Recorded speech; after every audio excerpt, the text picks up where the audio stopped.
a little bit slowly because I can hear you well, but not perfectly. Perfect. And good evening and welcome to edition of Life is People number 52. Tonight we're going to expand the limits of technology, and we're going to be speaking to Paul Rosenberg on the other side of the world by good old phone. And to give you a kind of a brief introduction to Paul, Paul does many things which we're going to go into, but I came across Paul first from the Freeman's perspective, and some of his articles on that are absolutely mind blowing, which I'm sure we're going to go into great length, in this chat. But before we start off with Rich has a few sort of questions. I think this is a great way to sort of introduce yourself to us, Paul, and we can introduce ourselves to you. So, Rich, fire away. Oh, well, this is actually pretty cool. I actually didn't know who Paul was specifically when you said Paul Rosenberg is going to be on, and so I just started digging a little, see, who's Paul Rosenberg, and I thought, wow, this is really cool. You have so much you've done in the past. You have a law degree from Michigan, and you're a producer of films, all kind, just on down the line.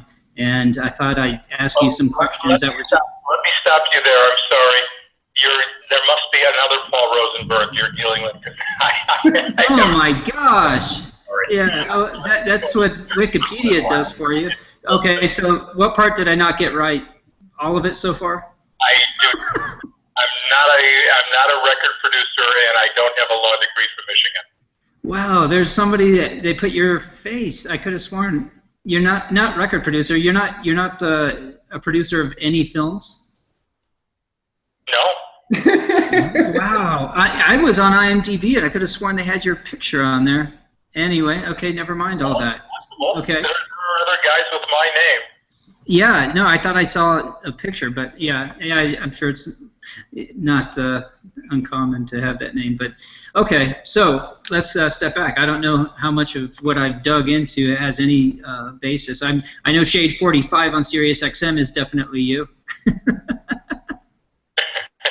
Okay. So about that much. So you didn't go to Michigan University, Detroit University. You did not?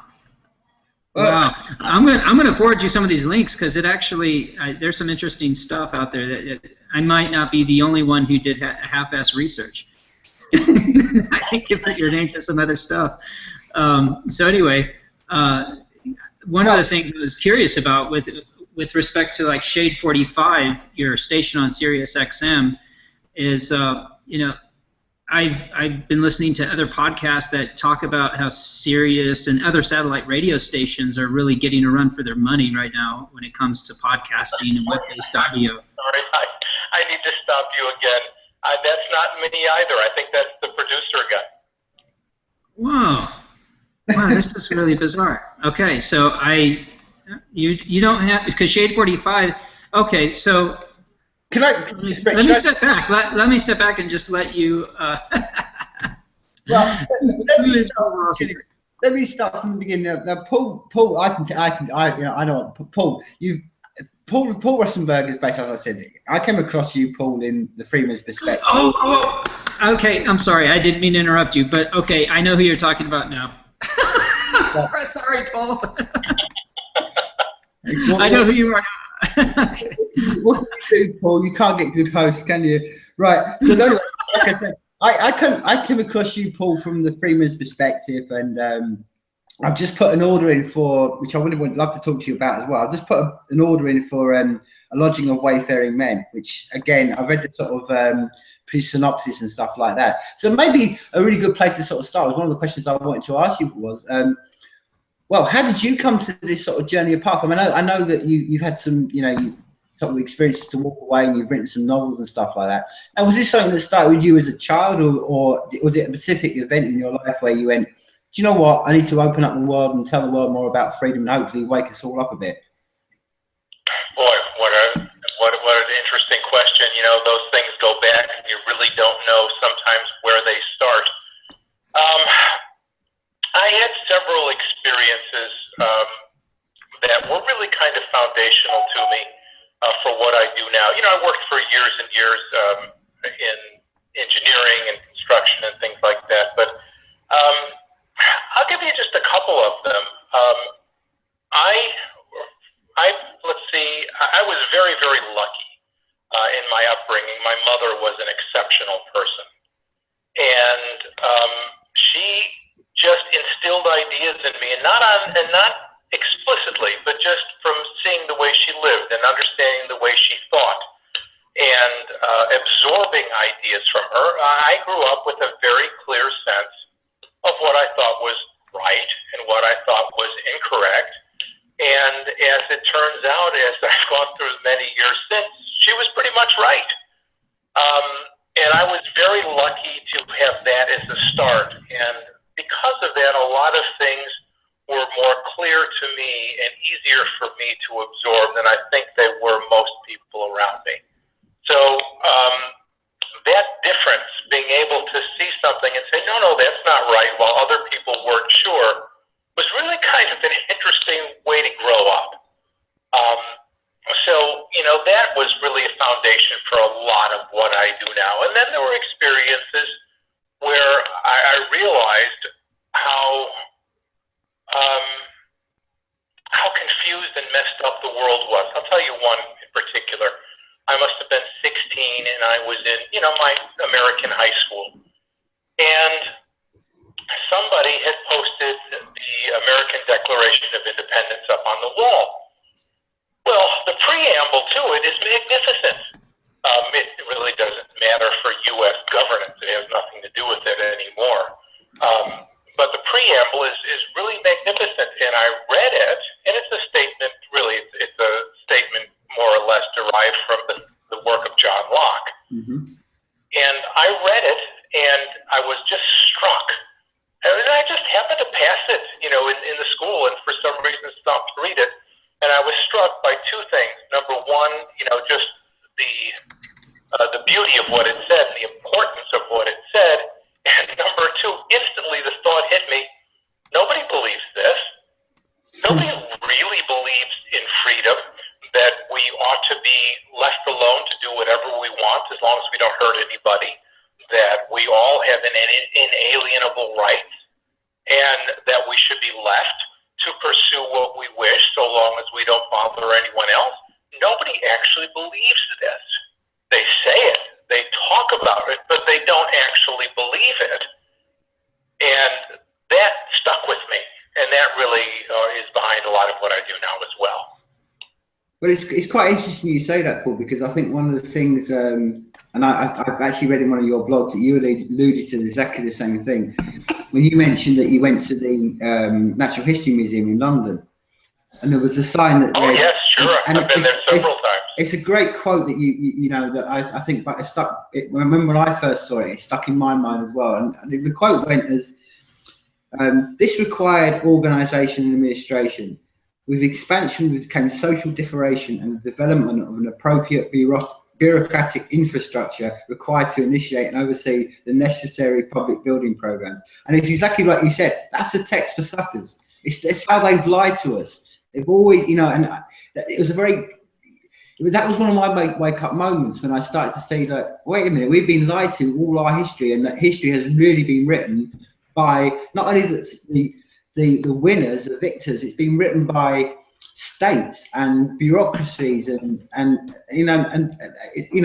interested because it's something you mentioned as well. Was a particular moment when you kind of realised that as well? I mean, you just mentioned then about your mother and you growing up. But was there particular moments when you sort of realised that wake up moment? You thought, oh, this is actually a building or something I've read, and you think, do you know what? They've lied to us, and they've lied to us for a long time. Was there a specific moment in your life? Yeah, there were actually several. It's interesting that you mentioned history and the British Museum, because that was really right at the moment when I finally got history. And I had read, I was good at school, and I could remember the facts they wanted me to remember and repeat them back and pass their tests. But there was no understanding I got from history. With mathematics, with science, I could understand why something happened. I understood the mathematics, how it worked. I understood science. I had one force moving against another force. And I also always had some basic level of understanding of it. With history, I got none. There was no depth to it. There was no understanding in it. It was just remembering facts and regurgitating them to pass the test. And for decades, that was in the back of my head. And I read all sorts of things, and good, bad, and crazy, and took a lot of time on it. And then finally, in about 2008, actually, it finally made sense to me. And I go, oh my God, now this makes sense. And they have been just writing history in a way that glorifies the current regime, whatever it might be, the academic regime, the political regime. But they write history in such a way that it makes the ruling regime of that time look right. And I guess I'll give you another story on that. I worked in publishing for many years. I wrote a lot of books, mostly construction and engineering sort of books. But I had a particular editor I worked with, a very nice man, and we had a meeting deciding, what titles we were going to work on for the next year. And then we got to just talking, and we began talking about history, and he was surprised to know that I knew a fair amount about the Armenian genocide of 1915, because very few Americans actually do. And since I knew this, he told me a story of how history has changed. And he was the man who had to do it, unfortunately. And he was working for one of the big American textbook publishers. There's about there were at that time three real big ones. He was working for one of them.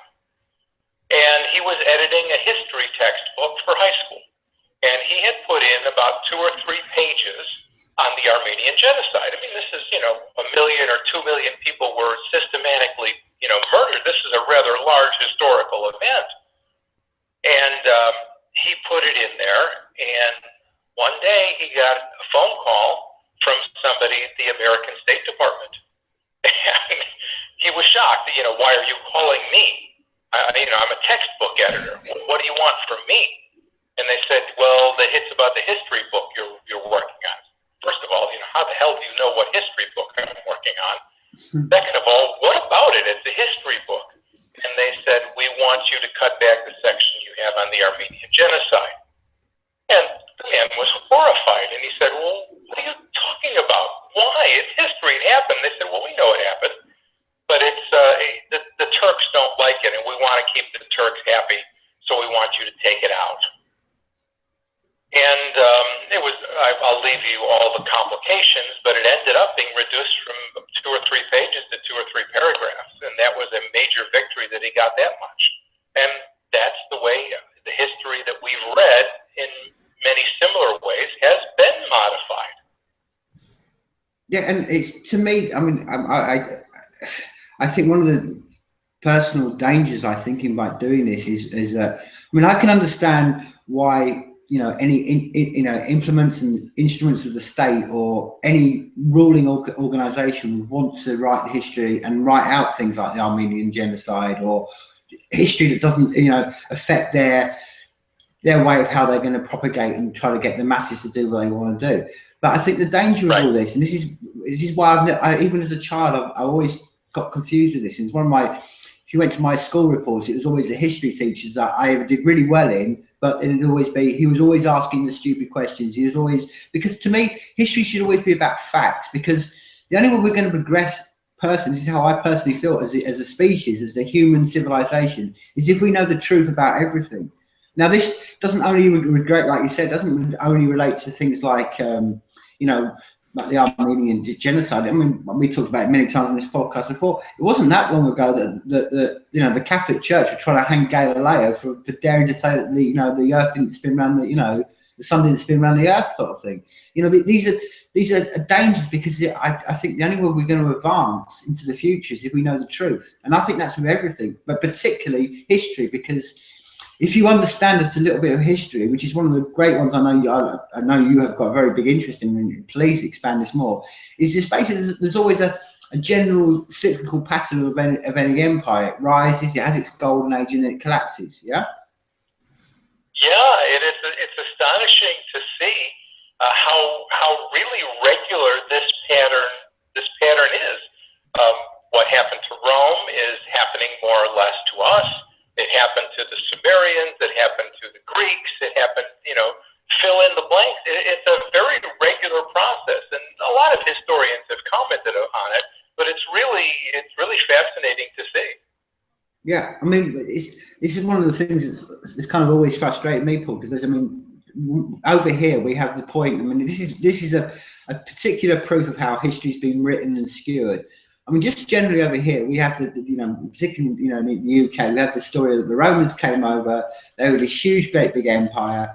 They collapsed, and then we went into the Dark Ages. And that the Dark Ages is basically is a way that they describe anything where we weren't having the buildings they were living in, and we didn't have the gods that they worshipped, and we all went into this dark period, which to me, I've always thought that's a really bad even description of the word Dark Ages, because to me it's like a lot of things flourished, and maybe what happened was humans just walked away and started their own tribal back to what it was, which is a well-known fact that you can only the optimum number for living amongst human beings is 150 people. But anytime any great society collapses, like I say, the Romans, we walk into Dark Ages. And then that's just known. I mean, it's countless amount of history programs and textbooks that they say the Romans left and we went to Dark Ages. And you were the first person I ever read or ever heard the perspective of actually saying, like I've always thought, that they weren't the Dark Ages. I mean, again, I couldn't explain that one to you, and what you thought about that. Sure. Yeah, I grew up like you did, hearing about the Dark Ages. But when you actually look at it, what happened was it was a devolution of power. Power broke up and scattered. And it was in very many ways a really good time. There are little facts that nobody knows in Europe, and I think this includes what's now the UK. There were something like 75,000 or 100,000 individual castles. So that if you were a young man or a young family, let's say, with any ambition at all, no one was preventing you from going out and grabbing a piece of land. Europe was mostly empty at the time, and finding a nice piece of land and building a fortified home and living as you wished to live. And the reason it ends up being called the Dark Ages is because historians pay attention to the deeds of kings and social elites, and that's what they look for. And when you find a period when you can't find social elites, they're kind of lost, and they don't know what to make out of it, and they say, well, nothing was happening, it was kind of dark, we don't have any records. But the truth is that there are records and there are things we know. For example, they say there was no writing, there was no literature. But if you look at it and you actually dig into the record, there was a lot of literature. First of all, there were pilgrimage guides. There were hundreds and thousands of pilgrimage guides because these people were Christians at this point, and they wanted to go see the places in Rome or in Jerusalem or wherever they could get to that were important Christian sites. And there were many, many guides written and obviously read for this entire period of time. And one of the things that really bothers me about this teaching of the Dark Ages is that these people, the Christians of Europe from, let's call it the 400s to 1000 AD, they are the first culture in recorded history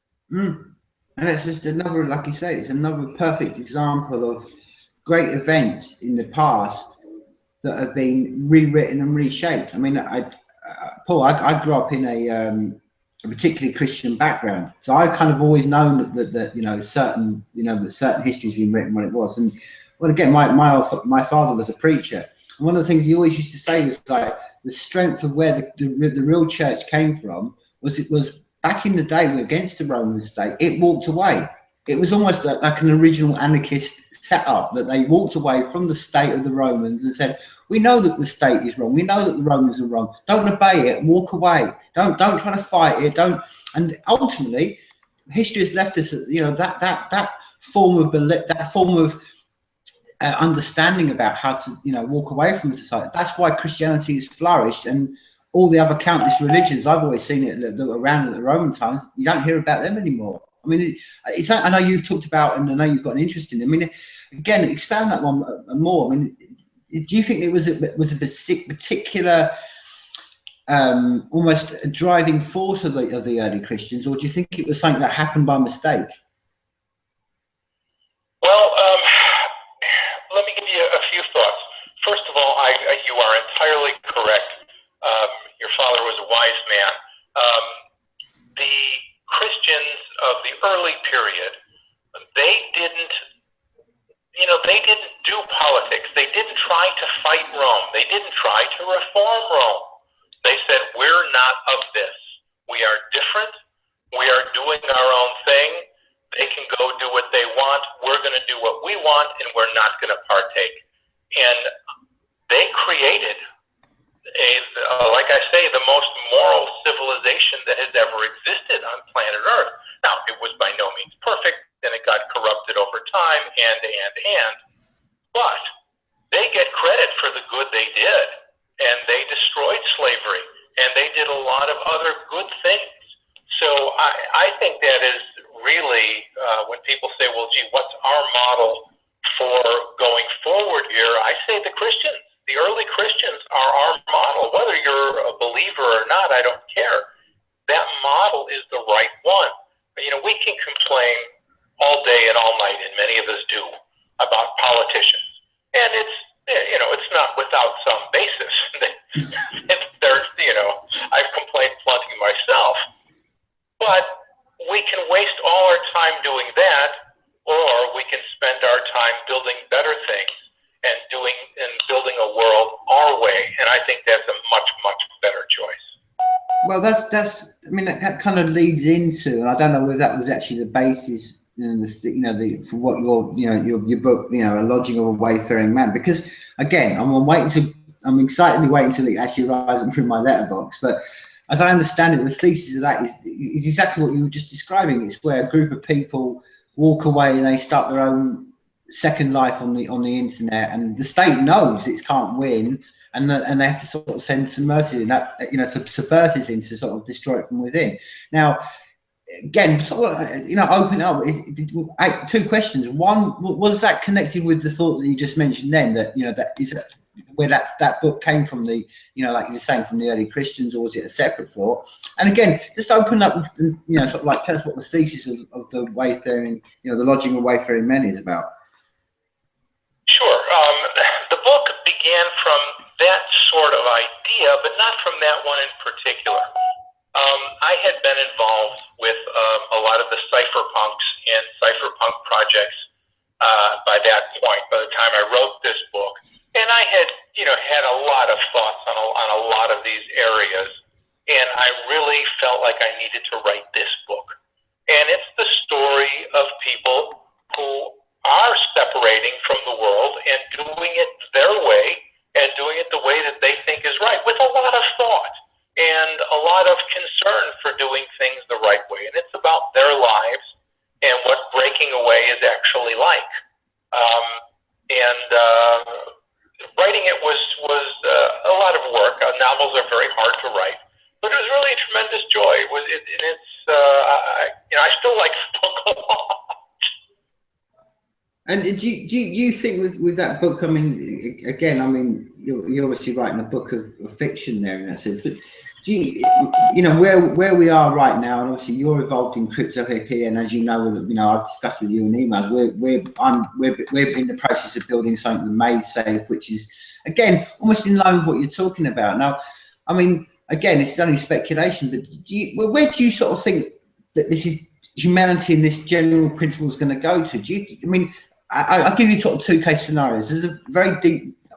Again, both of which we've discussed on this podcast many times. There's a dark scenario that we get taken over by a totalitarian government, and we end up like it was in Stalin's day when we go through purges and they just wipe us all out, and the world goes into this completely controlled state, which inevitably, as you would understand and as I'd understand, it's going to collapse anyway. I mean, this is one of the things that's true about history. These systems are always going to collapse because they become overcomplicated, and in overcomplicating stuff, you have points of weakness, and therefore that's when it collapses. So that's the dark side of things. But the other positive sort of side, which is maybe where I'm kind of coming from more, is that I think that we will defeat the system by, as I said before, when we walk away from it. And I think and that's what I'm saying. That's why I think the first steps are going to be amongst, like you said, getting ourselves detached from, like you're doing with crypto hippie, and like we're doing with MaidSafe and stuff like this, is detaching ourselves from the tentacles of the control they've got over. And I think once you do that, I'm personally very optimistic about the future, because I think, like you said, you know, we take the step into a crypto world, but then that's just the first steps of, to me, I think personally, leaving this planet. Because the way I look at it, we're living in 2015 and we still haven't really advanced from the 1960s, and we're not going to the moon on a regular basis. Now, I could discuss for many reasons why that's the case, because I think that's down to the government and the state, you know, pushing down innovation. But I'm on a positive one, and I kind of think, if you ask me about, well, where do I think we're going to be in 5, 10, 20 years' time, I would hopefully say, well, you know, if I had a child now, when that child was 20, he may be one of the people that's going to be, you know, seed-setting space, spreading out into the great universe. Now, which sort of side of those two camps do you fall on, or you're completely a different camp? Oh no, I'm with you on pretty much all of that. I think separating in any way we can is a good idea, and the internet just gives us such an opportunity to separate our psyches from that of people who want to control them. And it's really an important thing to do, and it's interesting that as more and more people do it, you know, the first people to separate from something or to do something new, people think, oh, he's crazy, he's nuts. Then they see another one, then they see another one, and when it gets to a certain point, people are willing to follow and to say, you know, maybe that's not a crazy idea. One of the really interesting things from the Milgram obedience experiment, which you must know about, yes? No, I've never heard it. Explain, tell me more. Oh, okay. The Milgram obedience experiment, I'll summarize greatly, was trying to get people to, in a laboratory, to obey us. Yes, sorry. Yeah. Well, briefly explain it for those that don't know. But carry on. Yeah, the electric shock experiment. So anyhow, when confronted with authority, 65% or so of the people obeyed up to the point of administering a fatal shock. But when they were put in a situation where somebody else was saying, no, I won't do that, compliance dropped to 10%. And that, I think, is a really fundamental thing for us going forward, because once people see other people who say, you know what, all this stuff they're saying is crazy, it's not right, I'm not playing their game anymore, I'm doing something else. Once enough people see that, it kind of cascades. And if all goes well, that's what we're going to be saying. You know, the system that they have right now, the economic system, the political systems, they're really fragile, they're brittle.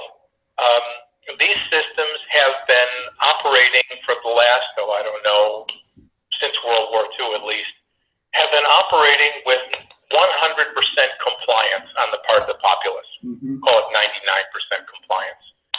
You know, when a politician or official says, everybody do this, there's no real serious debate about it once the order is given, and everybody says okay, and they go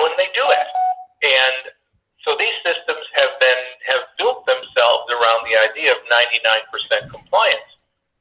One of these days, that's going to change. Those things don't hold forever. What is the system going to do when it only gets 90% compliance? And what will they do if they only get 85 or 80% compliance? They're done. They will crack. They'll fall apart.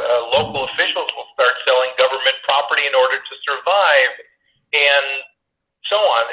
It'll be, some version of Greece in some way or another. And the systems that we have are not sustainable. Now, picking an end date is really hard, but they're not sustainable. It takes time. Rome took quite a long time to come apart, but these things will too. And, that's really what's facing us. Long term, we are golden. We're going to go back to the stars. It's going to be easier this time, a lot easier, by the way. And we will do it, and mankind will spread, and that will be our golden age. Not a perfect age, but a golden age. Well, what do you mean by to the stars? To the stars. I mean, we're going to be traveling in space. And good. That's what I thought you meant. Colonies in lots of places, and mining asteroids, and coming and going quite efficiently, quite well. That's great. I have a question. What do you feel about the technology that's coming up soon, where it seems like most everything that can be automated will be automated, and with the driverless semi trucks, that'll be taking over a whole industry, and what do you think the state is going to do to try to maintain their power when so many people are out of work at that point? Do you believe that they're going to try to put a minimum viable income in place, or what do you see happening? Boy, that's a really good question. That will be a crisis for them, because with the current levels of automation, robots are going to be a big deal. With the current types of automation that we have, the model of everybody has to have a good job is dead. It's just not there. It doesn't mean that people need to be superfluous, that they need to sit around having nothing to do. But this model of, you must have this good job and get paid this way and have insurance and so on, it will fail, because there won't be enough jobs for humans to go around. So what will the state do is a great question.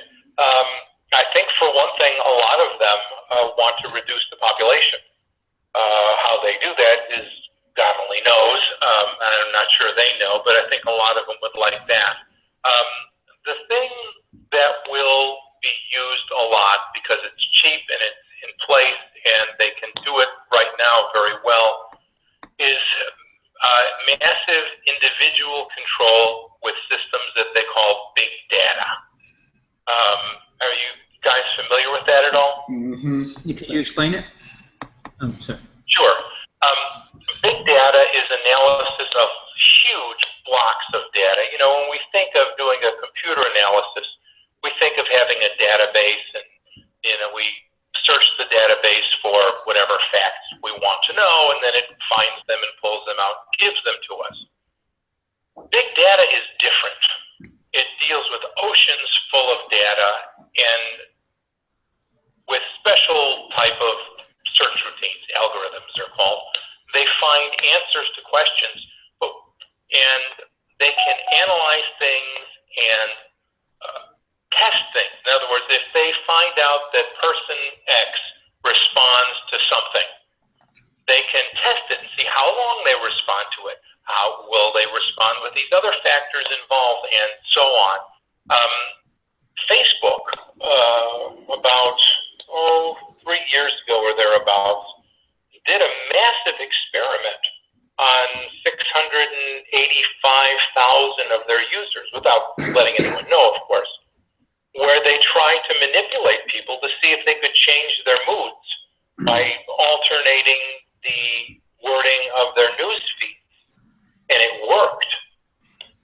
So this is several years ago now, and this type of scenario where you have computers, not people, but computers, who analyze the individual and give them specific tested feedback to change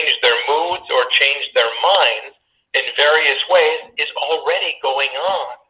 And I think there will be more of that, and that is how they will attempt to keep people docile in the face of social reorganizations and breakdowns, and really of formerly productive people who are thrust onto the dole and are troubled by it. In the United States, there are some people who believe that that's what Jade Helm is about, setting up these Kingfisher devices that soak up all the cell data, and where they'll go out, and it's basically a massive psyop to see how Americans in general respond to having boots on the ground and things like this. Is that your take on this?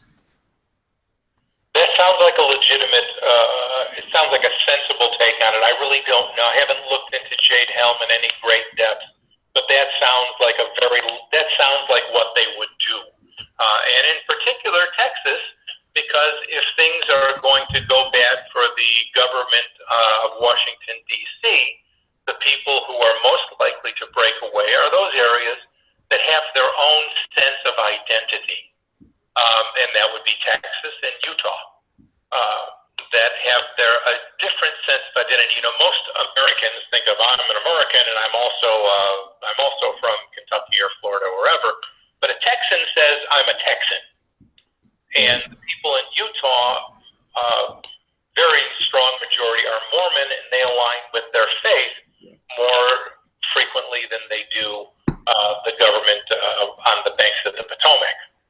So that Jade Helm would target Texas, it really kind of supports your idea. Yeah, I mean, I personally, I mean, again, my thoughts on this, Paul, has been that I think we're probably, I think not that far in age difference and how we sort of see things, and I've always been, I've had this kind of mindset in my head for many years, and I went through my maybe 20s and 30s thinking nothing's ever going to change, because my realization I had in my 20s was the only way we're going to ever basically get rid of the system that's in control is to separate it from money, because that's how they've always, I mean, I said this before in the podcast, I lived in Argentina for a while, and that went through all the things that Greece is going through now, and what settled it all down and what made the people there are still compliant in that sense was basically they just kept pumping money, which we all know, I mean, for anyone who's got a bit of education, we understand what money is about. Now, this is one of the great failings of the state education we have, in your part of the world and my part of the world, that children we're not taught about money. We're just told that money's just there and it's just floating around, and we all use it to buy our groceries and pay our bills. Now, I think it's one of the great.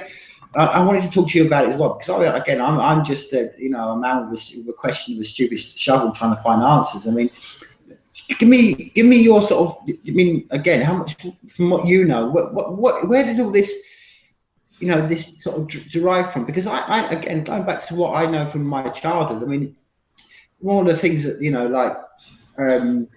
back in the day in the Temple Mount, they found things like half shekels, and people were starting to use their own money. And there's examples in America when they've used their own money, but they always seem to be, every time that anybody starts to have their own currency, the state understand that's the greatest weapon they have over us. And like you say, they come in and they stamp all over it. Now, I have little understanding about it. So again, from your knowledge, I mean, where did this all sort of come from, and how do you think we're going to overcome that one? Because I think we are going through a separation of the state and money right now. I think the first parts of this are Bitcoin, and I think these are the next step. I think the next step is, as I say, I think it's going to be made safe in the safe network, because it's going to be a way of doing it in complete privacy without them.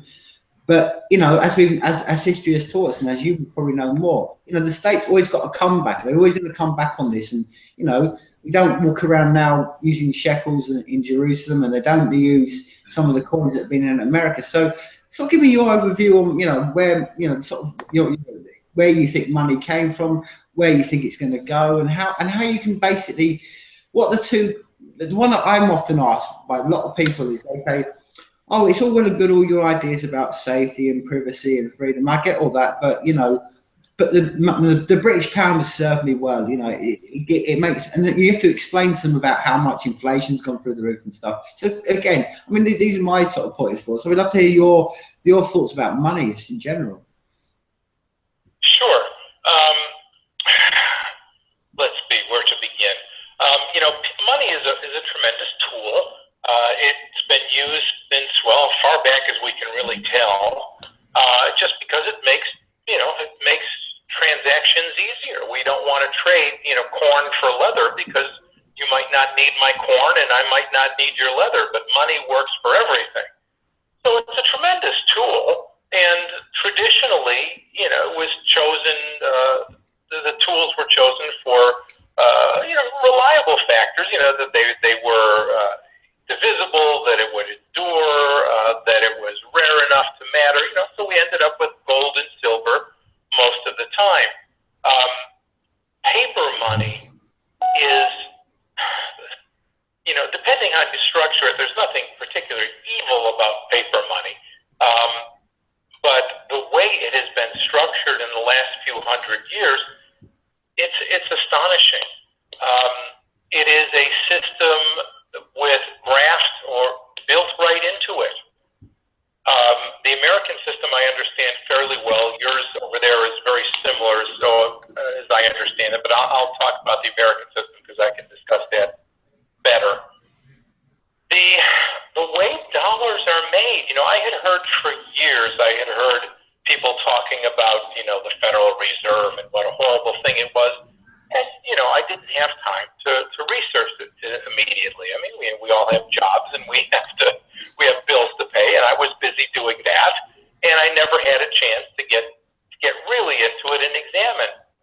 Then when I did, and I actually started looking into the Federal Reserve and where dollars come from, I couldn't believe that it could possibly be true. I looked at it and I found some of my answers, and my instinctive response was, this can't be true.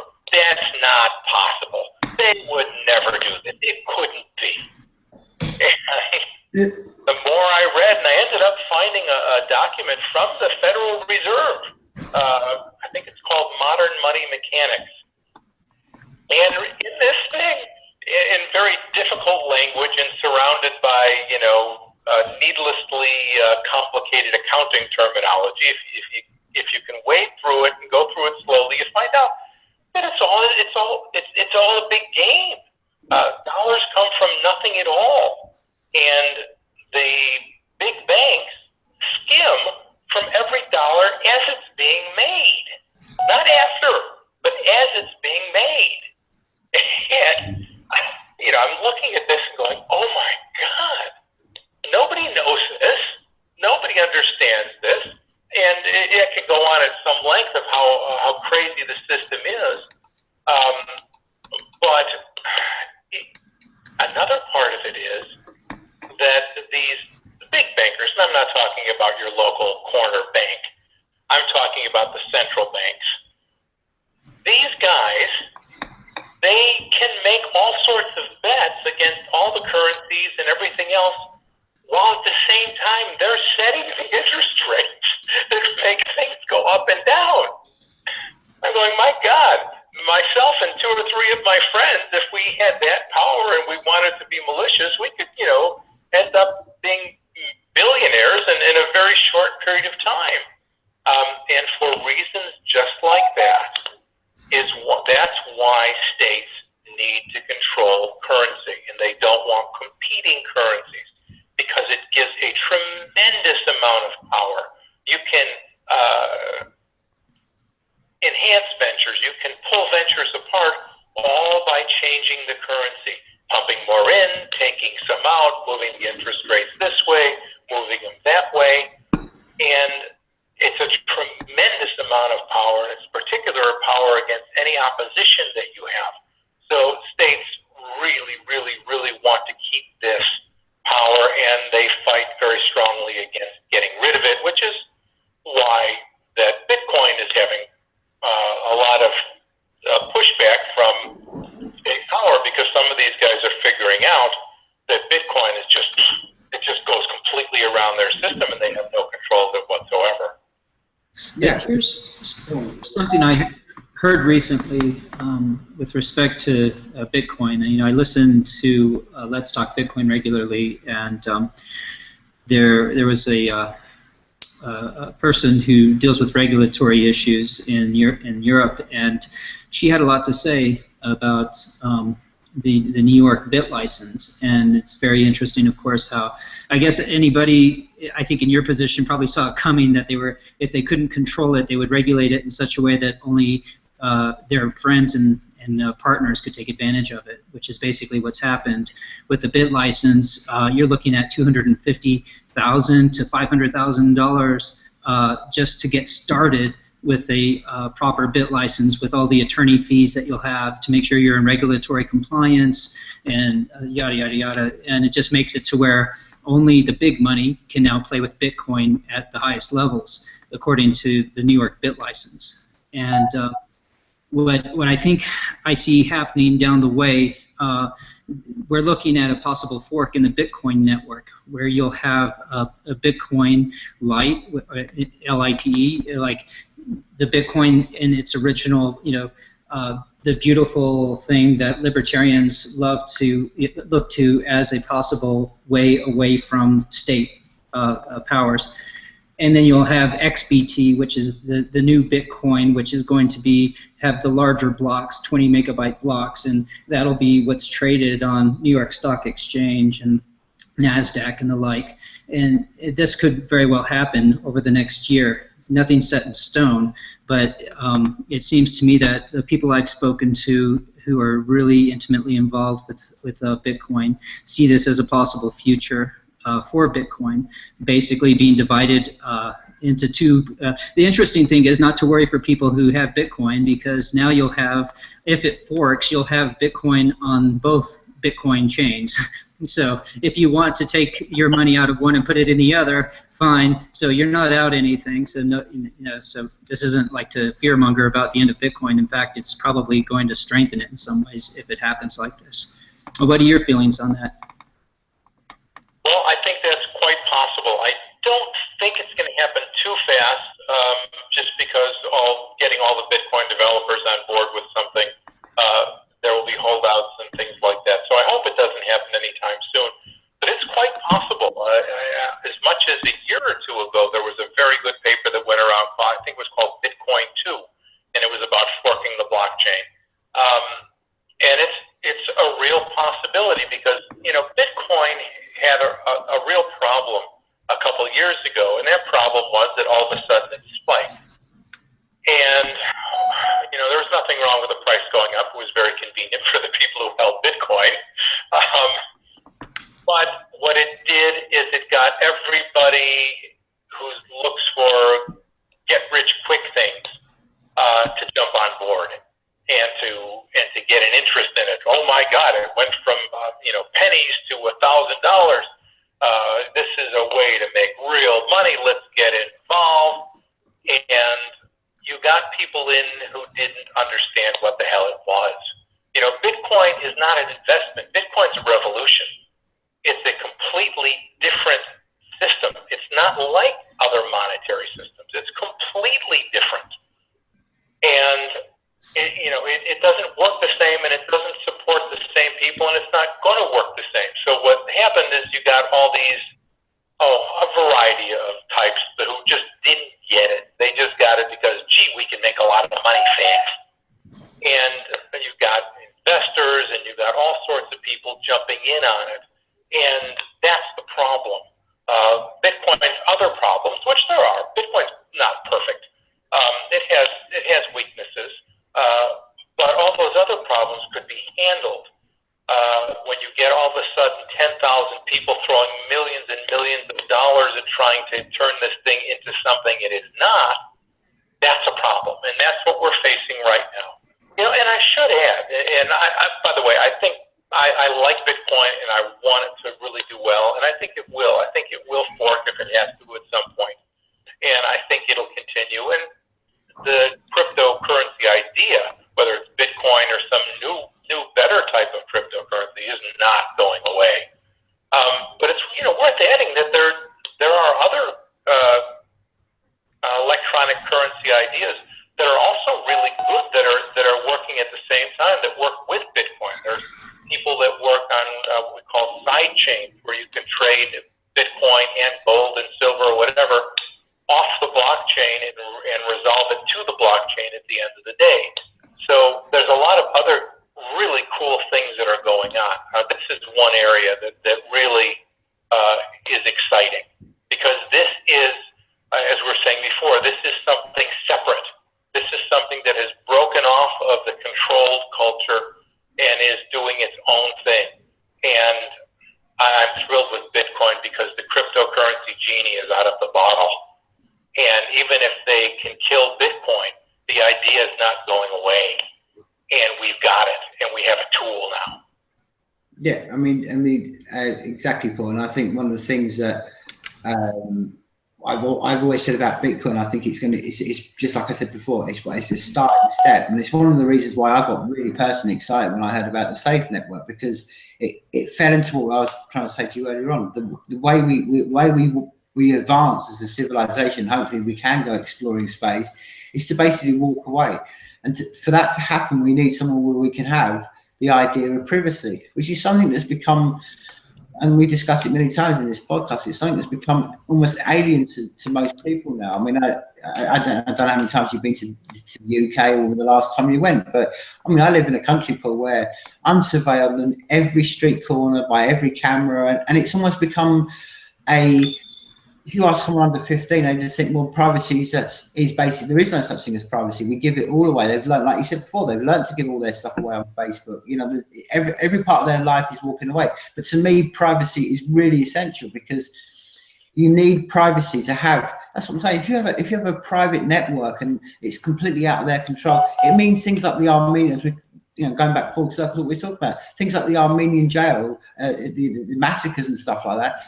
That can't be allowed to get away with anymore, because somebody can come up and say, and let the world know that this stuff's going on.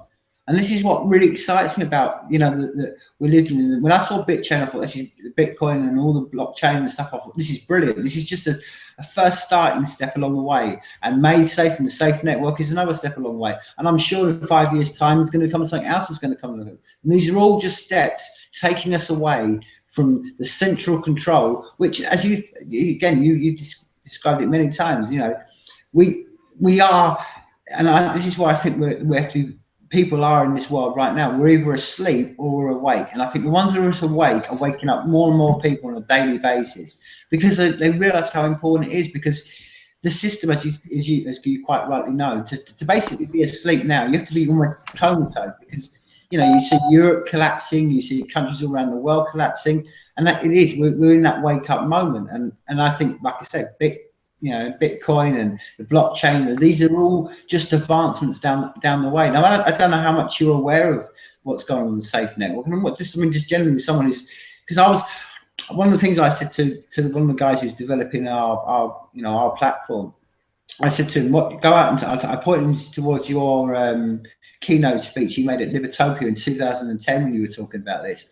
And I was like, well, that's outstanding, because you were so many years ahead of so many people. So I kind of have to ask you this. I mean, someone who's knows a lot about it. I mean, have you heard about the Made Safe and the Safe Network, and what's your feelings on it? Oh, sure. I haven't gone into the technology deeply, just because I've been busy with other things, and I have to eat and sleep sometime. But I like the idea a great deal. I mean, I've been involved in privacy businesses for quite a few years. That's what my company, or Crypto Hippie, that's what we do. Mm-hmm. We provide privacy to people.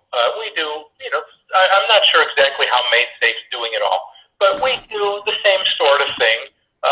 Now we run an anonymity network, and it's really, really important.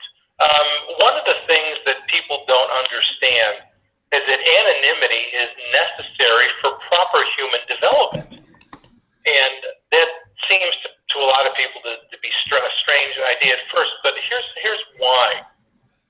When you're growing up, let's pick teenagers, for example, since that's probably the height of it. You're starting to think your own thoughts, and you're starting to think your own ideas. And let's be honest, some of them stink. some of the ideas that I had when I was young, they weren't right. But you have to be free to develop them. And you have to be free to try them and let them fail and find out why they're wrong and find out why your thinking was incorrect on this. But right now, it's always been a problem, but public shaming is a big deal. And when you have the teenager who has a new idea, he or she has to have somewhere where they can put it out into the world and let it sink or let it swim without them being personally ruined by it. And without them being, becoming a cast out from it. And anonymity gives that hedge. When you're anonymous, you can say something. Maybe it's wise, maybe it's foolish, but you can say it, and you can find out whether it's wise or if it's foolish. But if you're in constant fear, if you're going to be shamed, if you say something wrong, and the cute girl won't like you or the cute guy won't like you because you've been publicly shamed, well, that shuts people down, and it stops their development, because part of our development is to come up with new ideas and find out that they're wrong and find out that they're not healthy and there's something wrong with them, and then learning and calibrating ourselves, changing ourselves so we can do better. Once you have everything public and everything subject to ridicule and punishment or whatever, it shuts down that sort of development. And it's a very, very big deal. So privacy and anonymity are crucial for human development. And when you take them away, humanity as a whole suffers for it and fails to thrive, which is one of the reasons why the more these control systems tighten, the more they damage the humans who are being controlled, even if they don't know it. Yes. And the more they damage it, and the more it brings the system to its ultimate collapse. Yeah, you're absolutely right, Paul. And I think where we are right now, and I mean, it's a fascinating article that tapped into it that you wrote on on Freeman's Perspective blog. And I don't know how much you can recall of this blog, because it was written quite a while ago. But you mentioned a time when you went to a dinner party, and through the discussion around the table, someone kept asked the question, so what is so bad about servitude? And that whole article, which I'd love you to open up and maybe sort of explain about that whole article. But that's such a true moment, because you do meet so many people who have that attitude of going like, well, why should anything change? Things is great for me. So again, so to just someone like Rich, who probably hasn't read the article, or just generally, sort of like tell us the sort of the story and the questions that arose from that very question that he asked. What is so bad about servitude? Yeah, that was a very interesting moment for me, because I had always had, if I didn't understand it clearly, I certainly had the impression inside of me that I needed to be free and I needed to be unopposed to do what I want. And I was somehow talking about this. Somebody, knew that I had different opinions on something, and this one man says to me, so what's so bad about servitude? And the problem that I had was that I had no answer. I couldn't conceive of a human being saying this, and it rather flummoxed me. I said something or another that I don't think was too bad. But on the way home, I'm driving back and thinking, gosh, I didn't know how to answer that question, and I'm not sure I still do. And what is this? But the problem is that when you are in servitude, you're not fully human, you're not fully alive. Now, you may be living in a gilded cage, which this gentleman was, but it's still a cage, and you're a human. You're not an animal who just should be happy to have some extra food. We are complex, creative beings. We have immense capacities that we haven't even touched. And when you are in servitude, you are kept from rising. You're kept from developing. You're kept from evolving.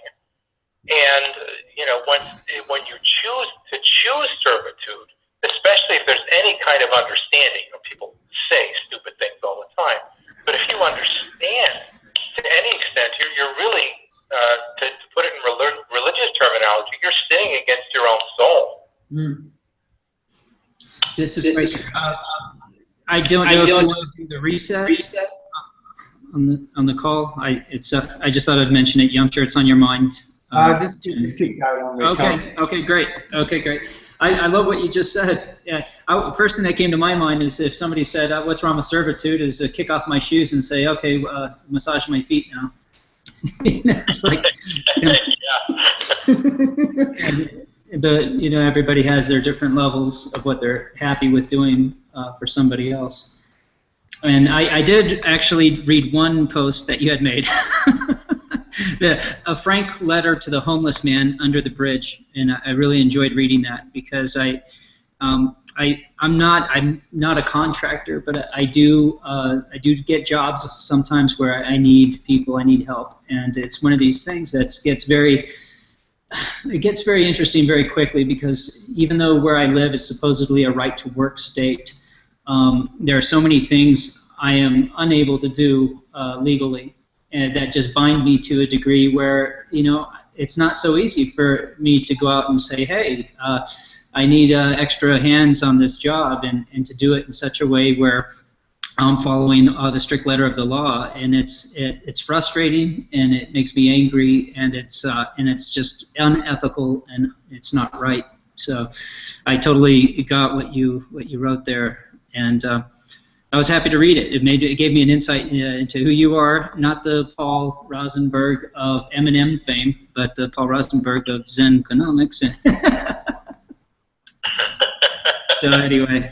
Yeah, that's really, it's a big deal. It wasn't all that many years ago in the United States, anyhow, where you were free to do just about anything you wanted. I know several cases back in the 1800s, where if you could prove that you were competent, if you learned by yourself and you cared and you could demonstrate competence, you could become a doctor.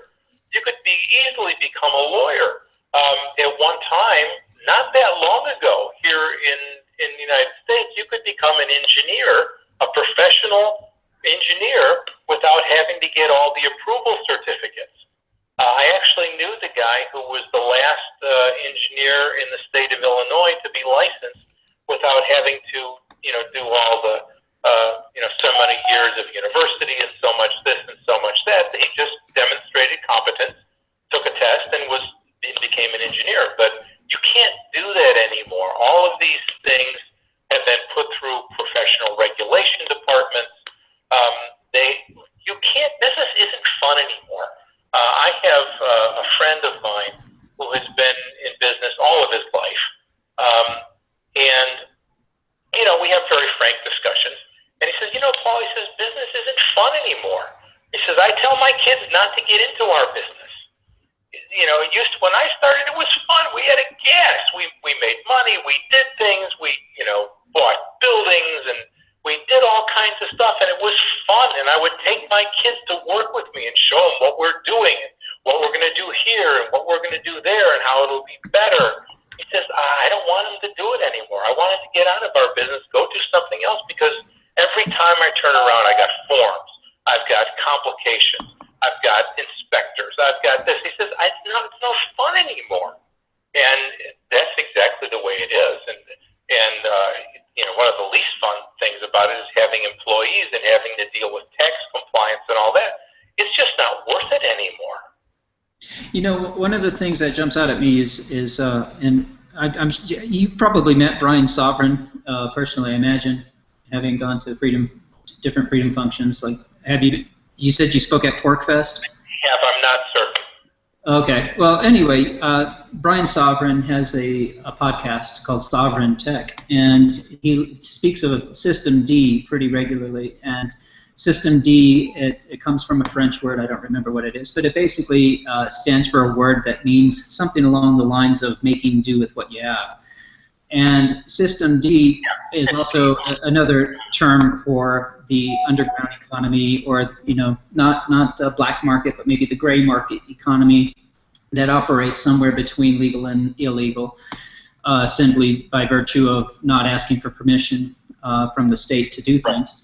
And so this is something that fascinates me, because it seems that we're on the verge of a new economy where something with these different cryptocurrencies coming along the line, making it easy for people to trade again without the permission of the state, and to do things without the permission of the state. And to me, it's exciting, and it seems like it's going to fill a gap that's naturally, that vacuum, so to speak. It's going to fill a vacuum that's created simply because people can't survive along the lines that have been created by the state. It becomes impossible, overbearing, to do it the right way, quote unquote. So you apparently, have you read the book? Well, it doesn't matter if you've read. What could you tell me or tell us about System D and what you understand of it? And it sounds like you've heard of this. Sure. System D is just what I call the under-the-table economy, or the off-the-books economy. And it's people buying and selling, and just amongst their friends or amongst people they know, or on street corners and bridges or whatever it may be, where they're not regulated to death. And it's much larger than people understand. Even in Europe, 20-some%, depending on which country, of the economy is System D. And there's complex networks of these people that move goods back and forth. They deal entirely in cash, which is a big part of why that all of the big bankers and politicians are trying to get rid of cash now, because they want everything to be funneled through them so they can get every nickel out of it. But what they're going to do is just drive all these people into Bitcoin and cryptocurrencies. So it's not going to go away. The only way it can really go away is through real Stalinist repression. And that is where you find somebody doing this and you shoot them. And you scare everybody else away from doing it. And that's not easy. I mean, marijuana was a heavily punished product for quite a few years, and it never went away. I mean, there's not a town in the Western world where you can't find a marijuana seller if you want to. Even with it being, pretty draconianly punished. So these things don't go away very easily, and I don't think they're going to go away now very easily. But it's quite funny, really, Paul, because I think it's one of the great ones where, like you say, it's amazing how many people, even upstanding people, have contact with what is called the black market. Do you know what I mean? But when anybody does, whether it's they're buying parts of their car, or they're buying, like you say, drugs, or whatever it may be, whatever they touch that market, I think it's a great wake up moments for people, because they realise, like, oh wow, when you haven't got regulation, prices suddenly become cheaper, things become better. And it's one of the great unwritten truths of this living, that, like you said, that so much of the world is run and has always been through black markets. I mean, it's one of the things that, again, we go back to what we were saying before about history. I mean, we never sat down in the schools and taught the history of smuggling, but that's been going on for, I'm sure. I mean, what's your knowledge about smuggling? I mean, how long's that been going on? Oh, smuggling has been going on ever since there were governments who restrained trade. Smuggling is just business that's forbidden for some political reason, and it's been going on forever. Listen, this is particularly in Britain. This is how a lot of people survived for a lot of years. Bringing in, getting wool was a big thing for a long time. Getting it past the collection agencies. Salt, brandy, different kinds of wine, tea, all of those sorts of things are really the things that have been smuggled more than anything else over time. And they're just simply normal products that people need. But when you smuggled it, you made money and you got it for a discount. Whereas if you had to buy it through the approved taxed channels, you paid more. And for a poor guy or a person who's living marginally, that makes a big deal. It's a question of whether your children eat meat or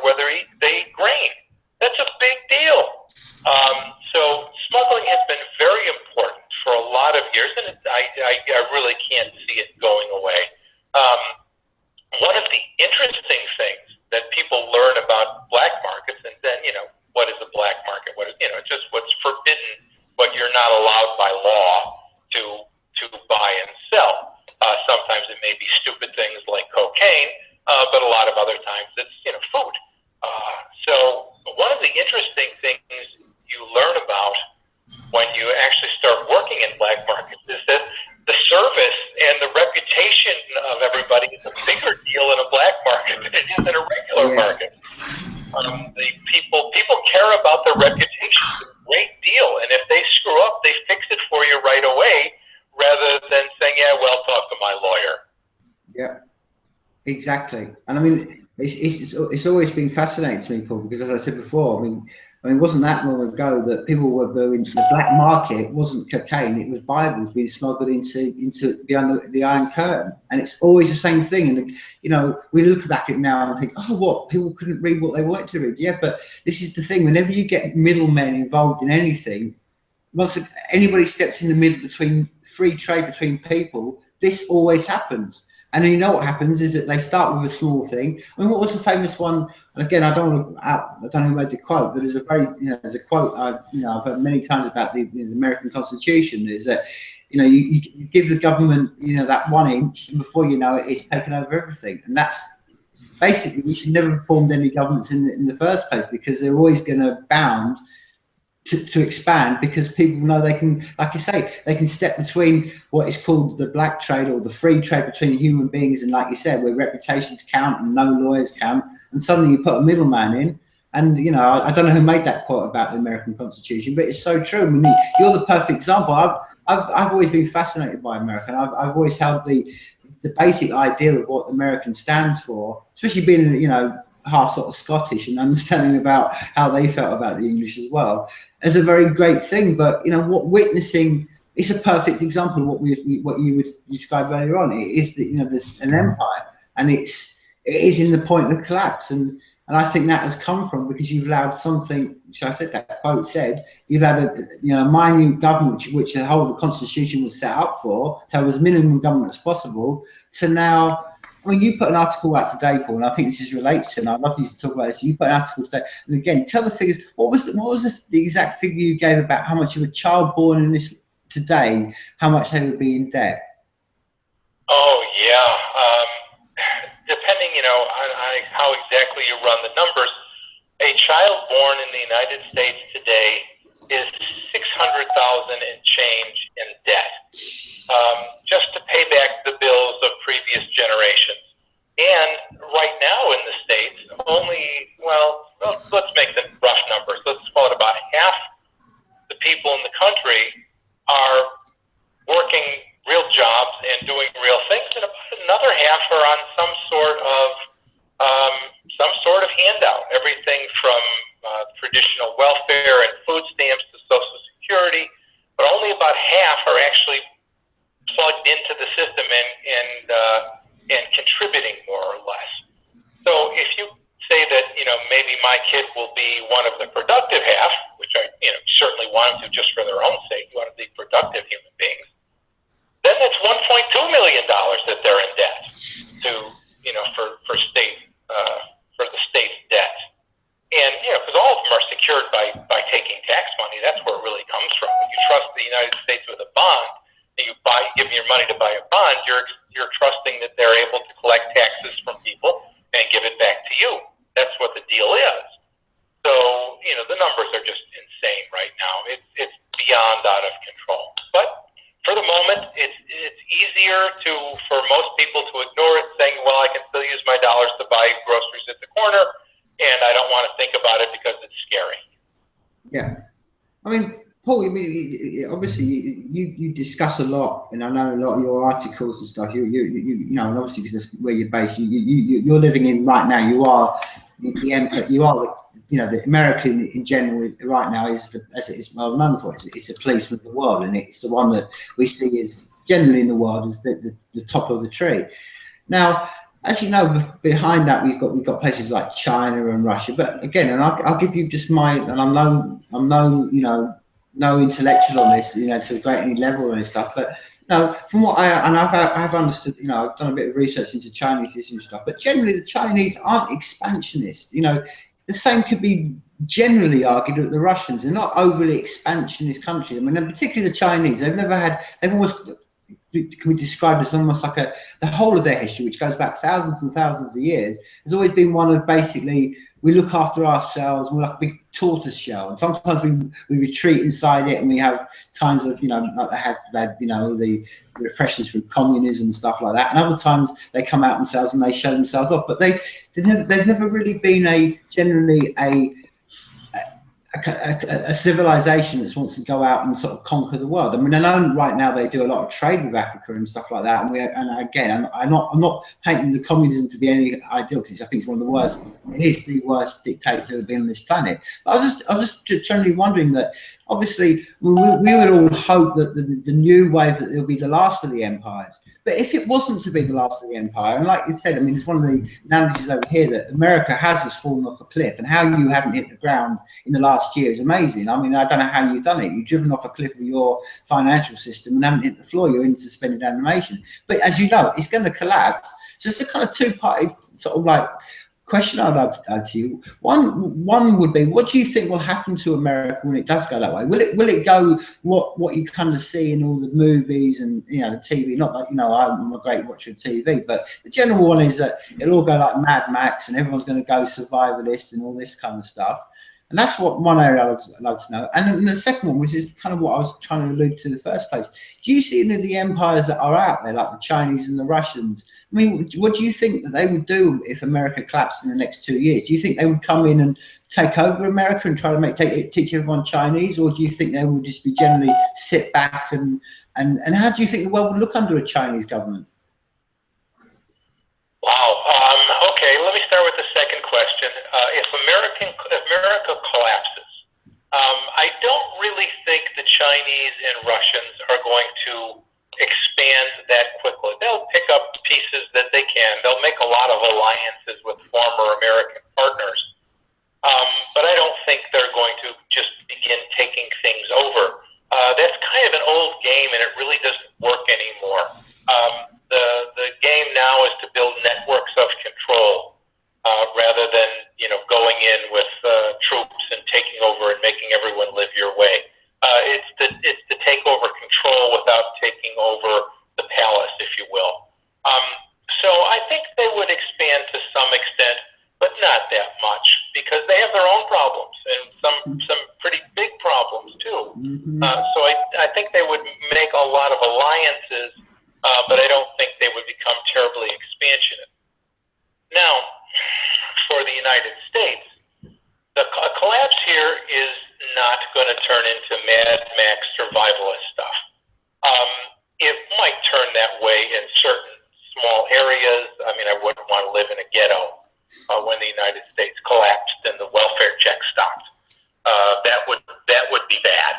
I expect a lot of death and a lot of fires and a lot of attempted robberies in nearby places, looting, things like that.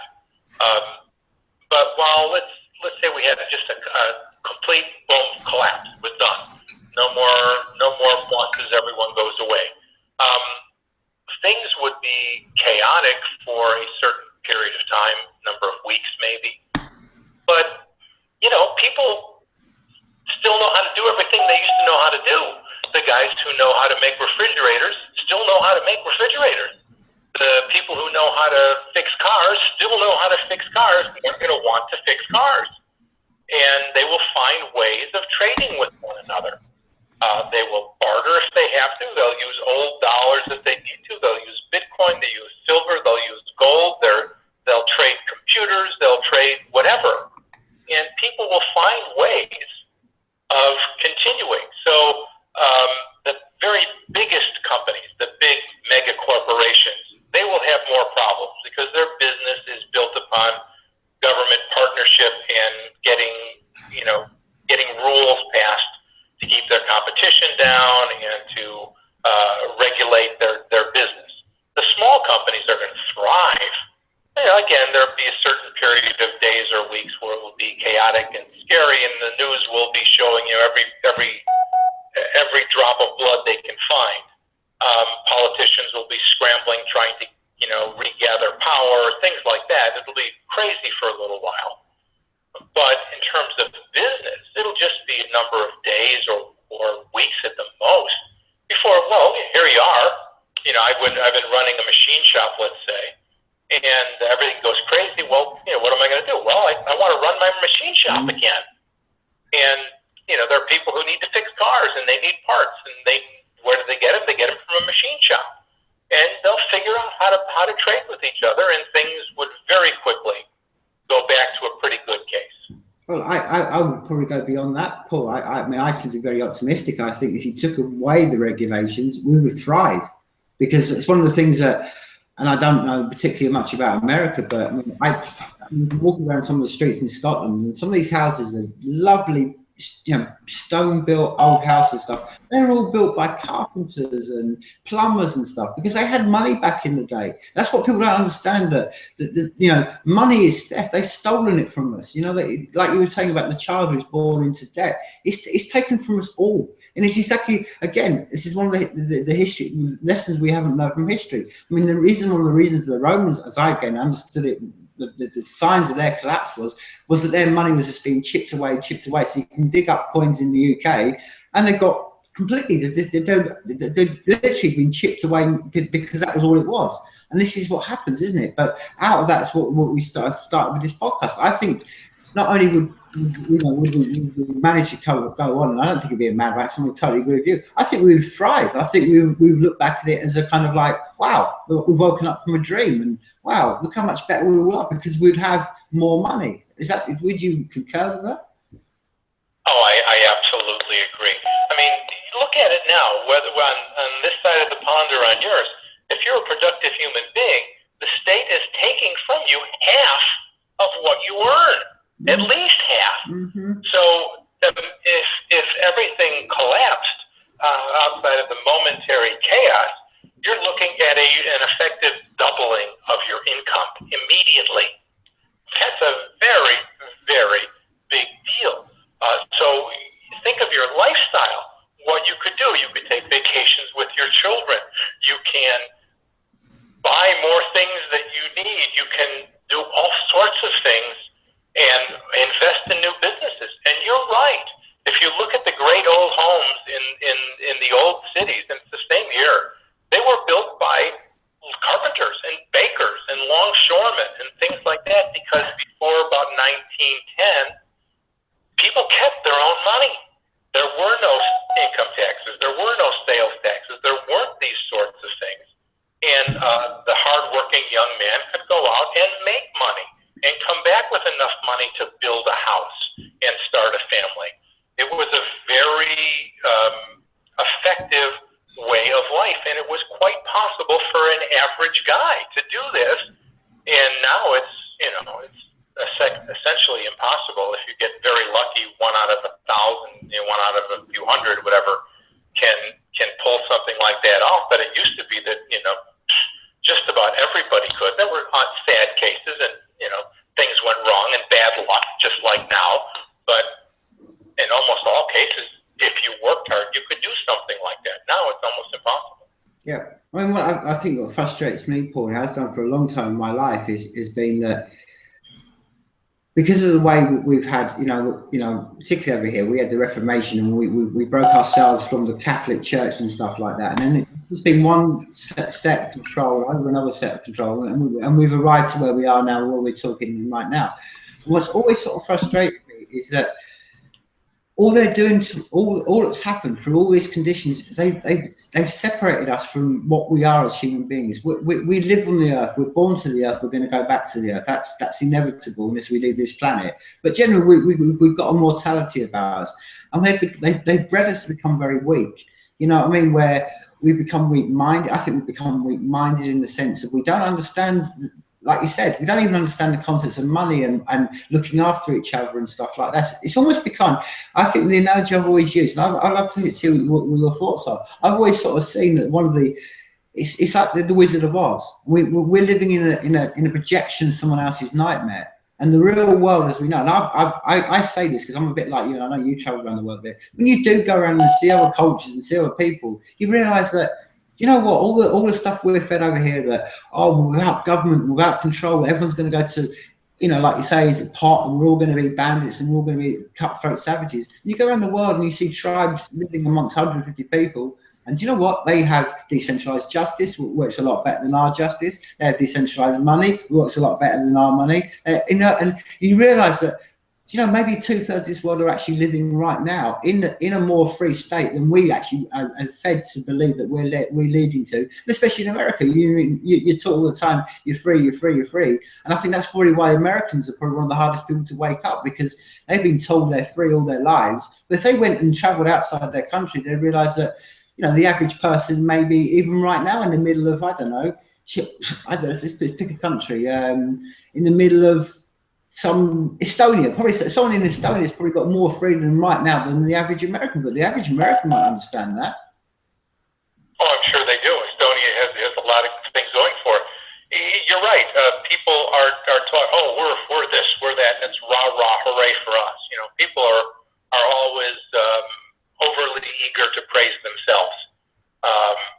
So, you know, oh, we're great, we're this. And every country has their own, you know, the English have their things that they're special about us, and the French and the Italians and everybody else. It's part of the way people end up staying tied to their ruling group. But, you know, we're not remotely free. Not even close. There are a lot of countries are freer. People in a lot of places are freer than the people in the West. There's no question about that. It's just whether or not people can understand that or not. And the truth is that there have been a lot of cases in history where people lived without any government whatsoever and thrived in it. Actually, the very first city after the Ice Age, we don't know what it was called originally, but now we refer to it as Çatal Hayuk, the city in central Turkey, Anatolia. Thrived for a long, long time with no governance whatsoever. I mean, it thrived for 1,500 years. And so it's more than possible. It's just that, you know, everyone's been trained that we need some overseer, some man who's going to tell us what to do and punish us if we don't. And it's a little crazy. Yeah, but this is the point I'm trying to make, because I think, like I say, I mean, I spent some time living in the Amazon, and you realise that once you step away, it's like I'm saying, it's almost a duality of human civilization. That the more you become attached to the land, and I'm not saying you have to go and live like a mud man or some, you know, I'm saying, but more you're understanding about the environment around you, and you know, understanding the seasons and how things fluctuate and what grows, and just having any kind of in-depth touch with the land.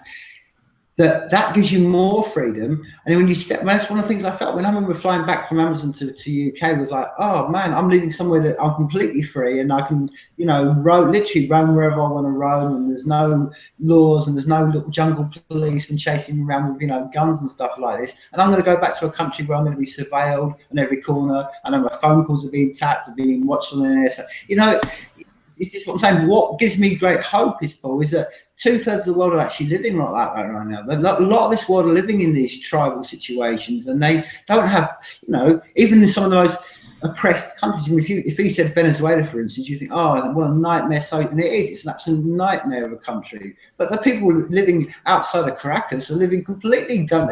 They've never obeyed those rules anyway. They don't give a flying toss about the police force, and you know, that's the point. This is what gives me great hope. There's a lot of people right now in this world are living free. I think we're living in the epoch moment now. Is if we can connect those people to the same technology that we've got, and we can hopefully we can together move forward. You know, it's not like about us lifting the people out of their world. Maybe we need to come together as, you know, the 2/3 of the world who live in, you know, with nature and tribes or wherever it is in the world, and us who are living in these, again, which is, again, I would love to know about, you know, it goes back to history. I mean, the city is almost it's not you know, a construct that's always been around. You know, they're almost, cities are perfect to breed people because they're all very close knit. I mean, I don't know how you feel about all that. I mean, well, you know, cities are a very nice method of organization for getting more technological things done. You can have people who are specialists who are all in one place. The problem with cities is that they're easy to control. Whereas if you have people who are just living on their own piece of land, they're very much harder to control. But a city is much easier to control. So that has been the problem. But there's no reason we need to do this. This is just what people have been trained to do over time, and it took a long time. But it's what people have been trained to do and to expect. And the real reason that they don't break out from it or even try not to question it is not that it's wrong. Let's say the ideas that we're talking about, it's not that they're wrong, it's that people are scared of them. And they're afraid that they're going to get in trouble. In other words, the stuff we're talking about strikes a lot of people as punishable thoughts. And when they hear them, they turn right away because they're afraid they're going to get in trouble for thinking them or entertaining them. And that really, think about the implications of that statement. People are afraid to think thoughts. Mm-hmm. Wow. Yeah, I mean, you're absolutely right, Paul, because that ties into what you were saying earlier on. We all need that ability to express our own private thoughts and to have our own thoughts, because it's through these kind of discussions like we're having right now that thoughts arise. And if you can't have private thoughts, and like you said, if you can't have the ability to express something like you said, which is, it's one of the scary things about when you live in cities. It's not like you said, I mean, they're very human constructs and they work really well, but it's the mentality that goes around cities, because what you really find in cities, and I've been around the world and I'm sure you've been the same thing, is that it becomes not only, like you were saying earlier on about, I'm English, so I've been taught my English history. You suddenly get people going, I'm from this city, so therefore we all wear blue, and those people in that city over there, they all wear red, so we're not going to talk to those human beings. And it feeds that so perfectly. That's why I think that's why the system and the world we live in right now love the idea of cities, because they can divide us even more into, you're the red team, you're the blue team. I hate the blue team, you hate the red team. Oh yeah, because these are controllable and artificial identities, and it's really it's a juvenile way to think, and that may be a slight insult to juveniles. So, it's an easy thing to control, and that's what's been going on for a long time. The Sumerians did this. The Greeks did it. Our city against their city. We're the best city. We're not. Okay, let's all work together to do this. And by the way, I'm collecting all the sacrifices. It's an old story. Yeah, I mean, on the wall of history, Paul. And again, I've been waiting to talk to someone like you for a long time, because whenever I get to talk about history, I love, we can talk about Romans and stuff like that. And I get to a certain point with a lot of people in history, and then you just hit this, you understand whether they're orthodox or they're not orthodox. Now, like a lot of saying, I mean, particularly here in Europe, the orthodox sort of knowledge of like places like Egypt, they were all built 2,000 years ago. And then with every discovery, we're finding that, a great event happened between 10,500 and maybe 12,000 years ago, where the ice sheets melted and it flooded and great civilizations were lost and stuff like this. But again, this goes back to what, you explained a lot about, one of your great sort of thesis, and a lot of what I read is that history has been sent down from people who are state controlled, or the controlling people. And we're now understanding, because of the technology and because of our human innovation, we're starting to discover places like, Göbekli Tepe and places around Japan, and they're just off the coast that are blowing our minds about everything else like that. Now, I would love to hear your thoughts of like, why do you think that they do it? And I've got my own thoughts. I think because they don't want us to even think that human civilization has gone on beyond a certain amount of period. And I think it suits them to sort of tie us into that kind of thesis. And I'd love to hear your thoughts on why you think that. And secondly, I mean, what is your thoughts on sort of like the prehistory and stuff like that? I mean, how far do you think? I mean, what I'm trying to say generally, do you think human civilization has always been a linear progression, which is what we're generally taught now? Or maybe, as I kind of see things, I think we've been on a cyclical one, that there may be times in the past when we've had equal amount of technology that we've had now. I mean, I'll give you one example of that, the Ark of the Covenant. I mean, that's one that's described in all the biblical texts, and it seems the most immense, amazing piece of advanced technology for what it is. Unless you think it is the finger of God. But if you take your mind out, well, okay, it's not the finger of God and it's not his will, then what kind of technology was that? So I've rambled a bit there, but I'd just like to hear your sort of thoughts on what I've just been saying. Sure. It's interesting how far back we can go. We go back to the Ice Age pretty well. So we're again, like you're saying, 10,000 BC or wherever it was. It was a long process of the ice melting. Before the Ice Age ended, we really don't have a lot of good information. We find some, we find certain things, but it's not real thick information. We have little bits and pieces. It's interesting, but it's hard to say. Since then, we've got all kinds of stuff, and we seem to be cyclical but moving forward. In other words, every time a major civilization rises and falls, let's take the Sumerians as a good example. The Egyptians were going on at the same time, so I like Sumer.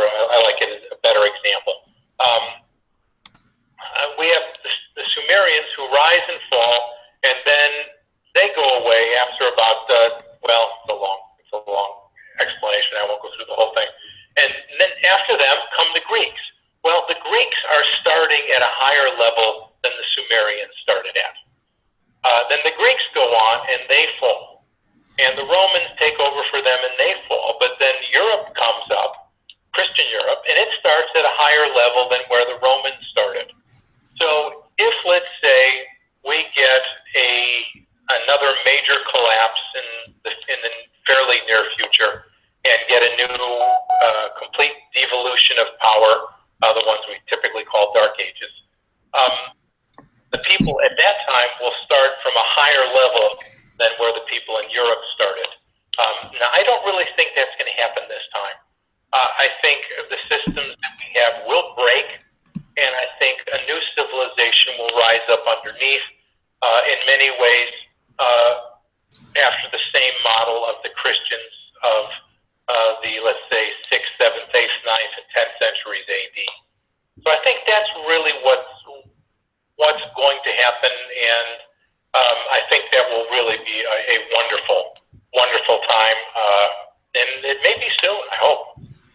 I mean, do you ever sort of, in your own personal, sort of thought process or anything you've actually sort of written, do you surmise about, like, because I generally ask, I mean, I don't know if you've been to the pyramids in Egypt, or I've seen some stuff done in South America, and you actually look at what they are, and there's these huge blocks of stone, and they weigh like 100 tons, and they've got these lines, and there's so much. I know I could go on for a long time about, but when you see all this sort of stuff,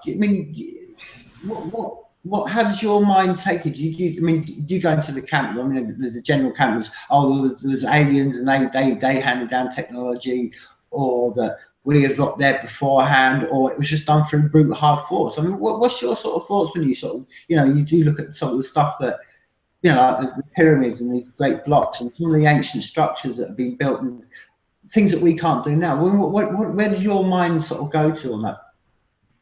Sure. I'm actually kind of on a different page on those.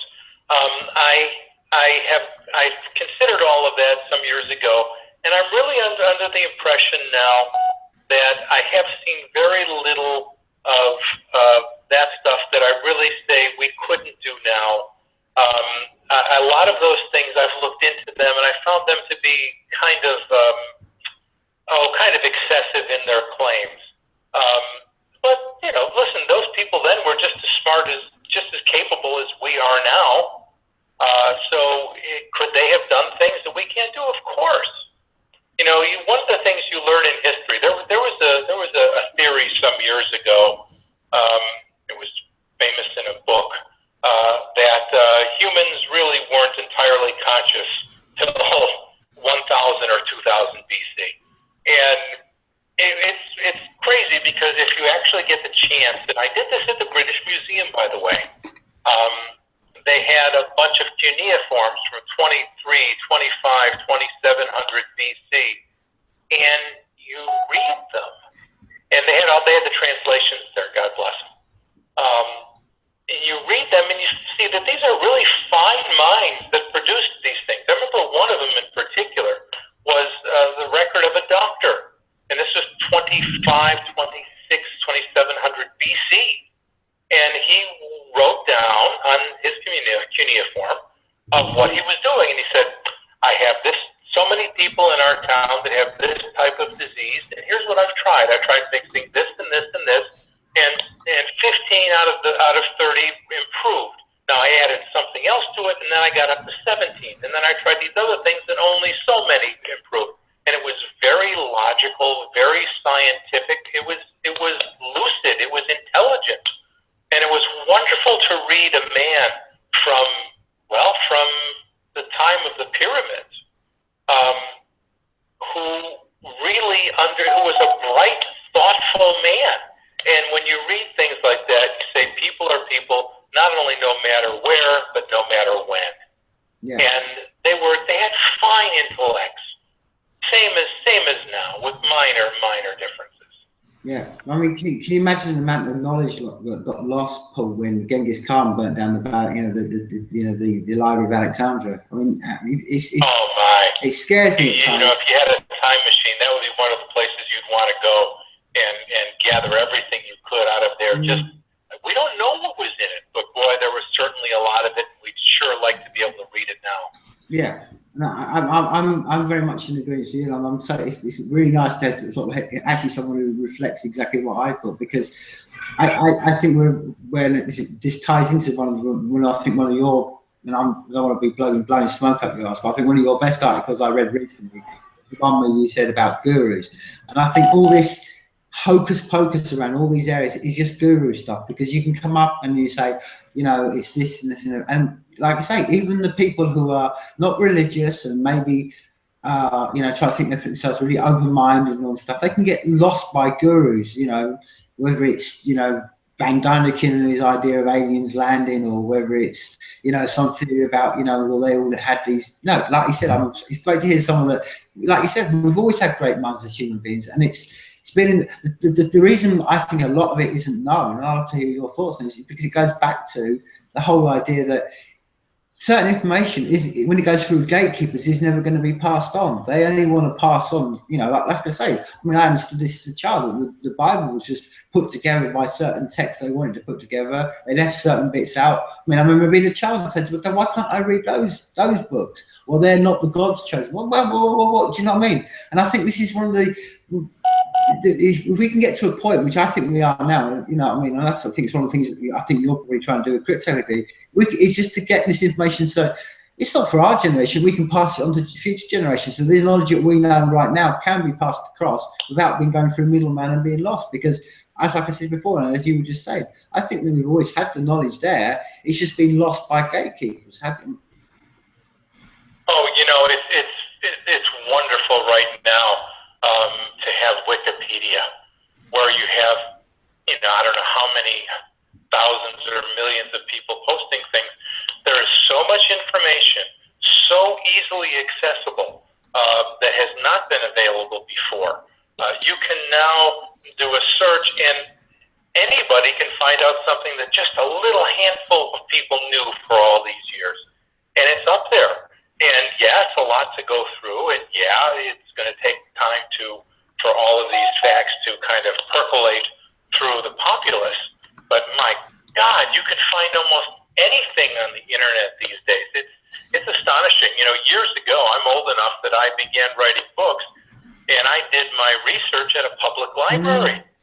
And I had to go through the card files and go through the shelves, and I was immensely glad that we had these new things called photocopiers, where I could make copies of pages.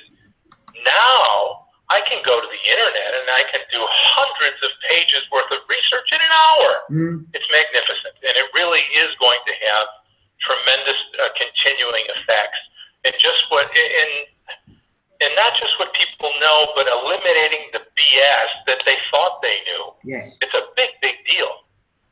Yeah, it is, because it ties into, like I'm saying, that article that really, I think, you know, you hit the nail so concisely on the head when you were talking about gurus, is that we're obsessed with gurus, aren't we? I mean, and the question that rose from that was, you know, from that is like, why? Well, what do you think it is, Paul, in the human condition that is always searching for gurus? Like we say, even with these, you know, whether it's the cynical people go, oh yeah, it's, you know, I'll follow the guru that tells me aliens landed 5,000 years ago, or whether it's a guru, a religious guru. What is your thought process and why we as a human species have this urge for gurus? Oh yeah, because because it removes responsibility from me. You see, I'm now following this guy. He's the guy. I don't have to then work out my own problems. I don't have to make my own decisions. I'm following the great Mr. So-and-so. And it saves me from work, and more importantly, it saves me from responsibility. The consciousness itself, the very act the fact that we're conscious, implies all sorts of responsibilities upon us. If we can see, and if we're self-referential, in other words, if, you know, we would like people to do things to us that, we think maybe we should do to them as well, the more conscious we are, the more responsibility we have, and people are afraid of that. So once you get a guru, well, you can just follow the guru, and you're one in his line, and it saves you from doing a lot of thinking, and it saves you from a lot of responsibility. So it has a certain sort of perverse appeal. Yeah, I mean, it's something that do you think it's something that's the more gurus around right now, or or in general, or you can only speak from from where you are in the world right now. But again, when I just generally look across, American things again, I don't want to be picking on Americans because I think we're all like as a human species, but it's almost like it's almost a land of the gurus. You get fitness gurus, diet gurus, health gurus. Gurus in everything. Everybody's got a guru they go to. And again, in the time that you've been around, Paul, do you think it's something that's getting worse or better than in your part of the world? Wow. I think we see a lot more gurus now, but I think they last a shorter period of time. There are more of them because it's a good way to sell things. Infomercials and so on and so forth. It's a quick way to sell something, but they don't last as long because, again, we have much more information and they don't have staying power. Years and years ago, if you had a guru of whatever type, there was not a lot of information often that could be used to say, no, this guy's a fake, he's wrong, he's a fraud. Now there's so much information available that they don't seem to continue for as long a period. At least that's my general observation. Yeah, I think that's very right. The perfect example of that is you've got the latest Pope basically, confirming evolution. Because you can't deny facts. Do you know what I mean? It's like you say. This is one of the things I repeat this a lot in the podcast. I think we are living in the greatest days, and this is the epoch moment because this is the first time. I don't know whether you can find out, other examples in human history, but maybe it's the first time in human history. Given the analogy we were saying earlier on, that we have got to this point. We're going to get to the point where we can all switch on the great computer. We can tap into that greater, that knowledge that we've all got. And it's maybe we've never had that before because we've always had dictates and leaders, and like you said, man, it was some barbaric people back in time. And this is one of the things that I'm particularly aware of on this side of the ocean, Paul, is that people always allude back to things that went on, but it's like it was only my grandparents' generation who were fighting. And if they hadn't won that war, we wouldn't have this conversation right now. And that's why I think we live in the greatest days, because the winning side did come through.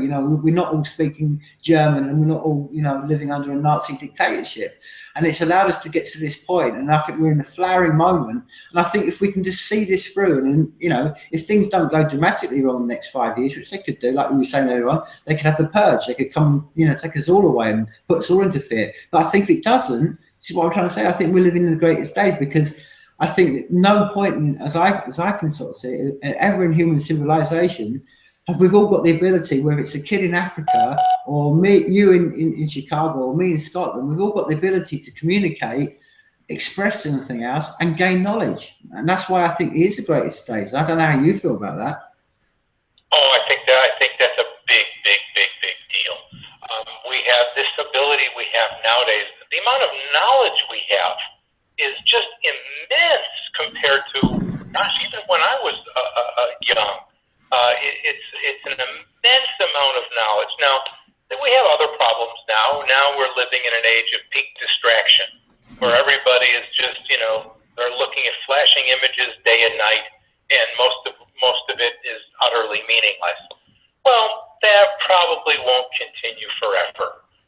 Everyone was all very excited with their iPhones and their this and that, and it became the rage, and it's that may be playing itself out. I don't mean that iPhones are going to go away, but people aren't going to be proving that they are, I don't know, proving that they exist, proving that they're important by flashing their iPhone in everyone's face and flipping screens and looking important. That will fade. But the information that's available to us is a really big change, and I don't see it going away. It's here, it's going to stay, and it will be changing a lot. Yeah, I mean, Paul, I think one of my wake up moments was when I remember I returned to university as a mature student, so it meant I was mixing with other 21-year-olds, and it was when I saw and it was mixing with them, it was like, well, we've got nothing to fear, because that generation, it was ironic to me, and this is how I'll describe it to you. I mean, these were the generation that literally maybe have had a year off education. They've had 18 years of just being conditioned into the state system. They've had all the thought process, the education system. They've had teachers working with them for 8 hours a day for all those years. And yet, when they were at 21, and even they've gone through all the A levels and to get to university, so they're very kind of, proper, compliant pupils in that sense. But they didn't watch TV. They got the decentralized one without even knowing what decentralized was. You know what I mean? And there's no way you're going to be able to take those generations back. My son's 23, and there's no way you're going to take him back to the world that I grew up in, you grew up in, Paul, where we had minimal TV stations, and we had 4 or 5 movie stars we would adore, and 5 or 6. No, the great thing about the generation right now is that because we've been able to tap in through the internet, as failed it as it has, and as bad as it is, as we all know, it's still given us the ability to connect, and that's why I think it's an inevitable victory that we're going to happen, because the only way the state can come back at us, as I personally see it, is going to have to be like Stalin did. He's got to go out. They're going to go out and purge us all, and people won't stand for that, because human beings do not. I think now can't. We almost become. We don't want to see human bloodshed. That's one of the things, isn't it? We're not seeing wars now of millions of people being killed. We're seeing wars with thousands of people being killed, because we have moved on. I don't know how you feel about what I'm just trying to sort of say. It's funny, because I'm writing for my monthly newsletter. I'm writing right now on evolution, and by that I don't mean the theory of evolution. I mean actual evolution. People actually changing, actually improving, and I really think we are. You can see a lot of evidence, and if you get the very best thinkers, the Carl Jungs and the Buckminster Fullers, people like that, they are convinced that this is true, and I think I am as well. I think humanity is, in general, improving. Now, we still have a lot of stupid things going on, a lot of bad things going on, but I think we really are improving. Yeah, 100%. I mean, as much as we're living in safer days right now than we were, and that's what I'm saying. It's down to this whole thing, and I think that one of the great moments we've been able to live through, Paul. When this is the thing, we're going to get to. I mean, we're already old enough right now, as we are, my friend. But can you imagine what it's going to be like in 20 years' time? We're trying to explain the world we grew up in the 60s and the 70s and the 80s. I mean, it's an alien to a 23-year-old now. I mean, so I say, my 23-year-old son, I say to him, you wouldn't even be able to survive in my world. That's how much we've advanced in the last 20 years. That's why I'm very optimistic, because I think every time you advance forward, it's harder to drag people back. And what's happened with the internet, even though it is completely flawed and it's been, you know, rooted, and we both know about the NSA and about how they've got their tentacles into it. But even through this sludge of what it has done, it's allowed this connection that's basically opened up the innovation with technologies, opened us up to more freedom, more connection. Do you know what I mean? I was trying to explain to my son the other day, you know, I grew up in a country where in the 80s, you could call certain people by the colour of their skin openly on TV, and it was all, you know, that was funny to say. You wouldn't get away with that now, because we as a society have changed. Now, that wasn't dictates from above. That's human beings connecting with each other and going, wait a minute, that kid's now growing up with me at school, so that's what I'm not going to call him that because he's my mate. And that's been through human connection, and that's what interconnection, and that's what, like you say, that's what the internet has done. And that's why I have great respect for people like yourself, because I don't think many people realise is that the system as it is trying to enforce and stop those connections. That's why you're doing what you are with crypto hippie. Now, to the average person, it's all very like technical stuff, but basically it goes back to what we were trying to say. All we're trying to do, your world and what I'm trying to do, what we're all trying to do, is keep those lines of communication open, because by that when we advance, and we're advancing with the freedom. That's why I think that they can't take it back, because it's like anything. Once people open their ideas to freedom, it never goes away. That's what we said before. I was trying to say right at the beginning of this podcast. That's why the Christians survived, because they basically said to her, walk away, start again. And that's why I think we are right now, and that's why I feel very optimistic. I don't know how you feel about that. I agree with you very strongly. You know, there are problems. There's things that are going wrong, and there's things that are going badly, and there's things that could go, you know, worse.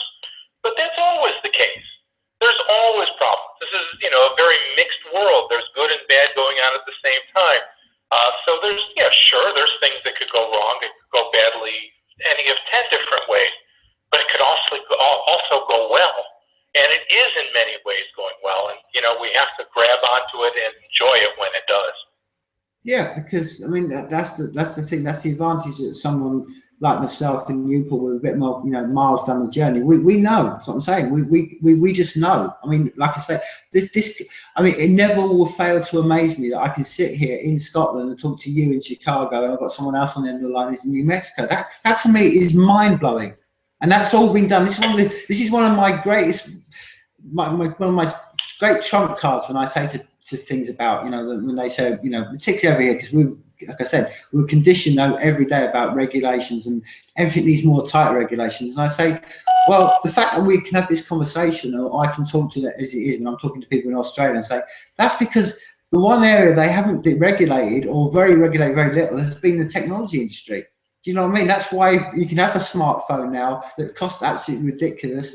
I mean, like I said before, I mean, there's a well-known fact now that, you know, a kid with a smartphone in Africa has got more knowledge in his hand than Clinton had when he was in charge of your country.